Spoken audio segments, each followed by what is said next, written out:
53 prajurit TNI yang berada di dalam kapal selam KRI Nanggala telah pergi meninggalkan kita semua dalam keadaan bahagia. Kabar dari Rasulullah bahwa ketika ada seseorang yang meninggal karena tenggelam, maka itu dikategorikan sebagai mati syahid. Rasulullah bersabda, orang yang mati syahid di sisi Allah Subhanahu wa taala memiliki 6 keutamaan. Yang pertama, dosanya akan diampuni sejak awal kematiannya. Yang kedua, diperlihatkan tempat duduknya di surga.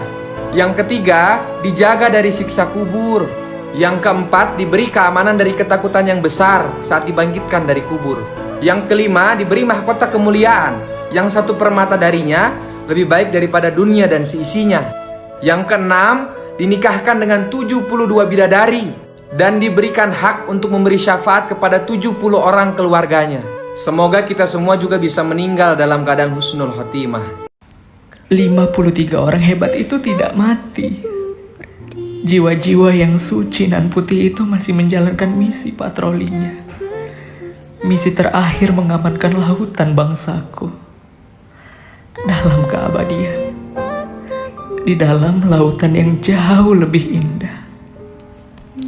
Teruntuk samudra, jangan biarkan 53 pahlawanku itu merasakan dingin, karena kini mereka sudah menjadi temanmu dalam sepi.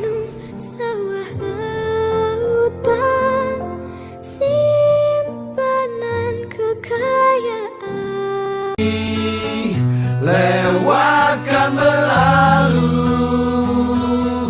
adakan tiada bertemu, akan berpisah. Awal kan berakhir, terbitkan tenggelam, pasang akan suruh bertemu. Lewatkan berlalu, adakan tiada bertemu, akan berpisah. Awal kan berakhir, terbitkan tenggelam,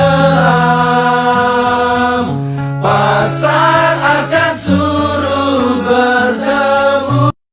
Banyak yang bertanya-tanya, mengapa kru kapal selam KRI Nanggala 402 tak berenang keluar, dan mengapa mereka tak membuka pintu emergensi dan berenang keluar untuk menyelamatkan diri. Nah, perlu kalian ketahui bahwa 2 hal itu rupanya sangat mustahil dilakukan, karena akibatnya pun sangat fatal. Seperti yang dikutip dari kompas.com, hal pertama yang harus diketahui adalah kapal selam tidak memiliki pintu emergensi yang bisa dibuka dengan leluasa. Pintu kapal selam jauh lebih rumit dari yang dibayangkan karena dirancang agar tidak bisa dimasuki air laut.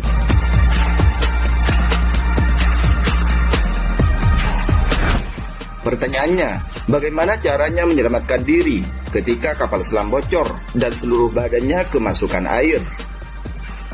Nah, ini jawabannya.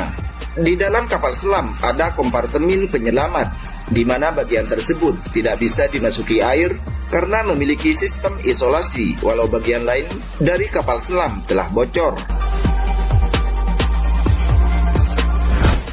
Dilansir dari San Francisco Maritime National Park Association, dalam kompartemen tersebutlah kru kapal selam menyelamatkan diri. Kesempatan mereka untuk tetap selamat juga bergantung pada kedalaman air tempat kapal selam tersebut berada. Lalu apa yang terjadi jika kru nekat keluar dari kapal di kedalaman 700 meter? Jika kru kapal selam membuka pintu kapal pada kedalaman tersebut, air akan masuk ke dalam kapal dengan sangat cepat dan membanjiri kapal dalam hitungan detik. Dalam kedalaman rendah, kru kapal mungkin masih bisa menahan tekanan air yang masuk dan mencoba berenang keluar.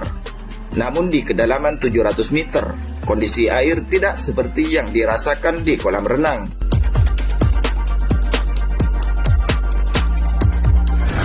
Seperti yang dilansir dari Smith Ocean Institute, tekanan hidrostatis air meningkat sebanyak 1 atm atau atmosfer setiap kedalaman 10 meter.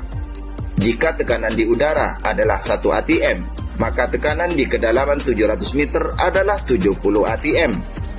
Sementara manusia hanya bisa bertahan pada tekanan sekitar 3 hingga 4 atm.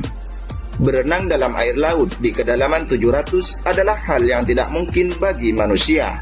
Rasanya mungkin akan sama seperti diinjak 100 ekor gajah di kepala. Karena saat air masuk ke dalam kapal selam, kurang dari hitungan detik, gendang telinga akan pecah. Paru-paru akan termampatkan, menyebabkan rasa sakit yang luar biasa. Lalu setelah itu akan pecah. Selanjutnya akan diikuti oleh pembuluh darah dan organ seluruh tubuh yang ikut hancur. Sehingga membuka pintu kapal selam dan berenang keluar adalah hal yang mustahil, kecuali kapal selam tersebut masih berada di kedalaman dangkal.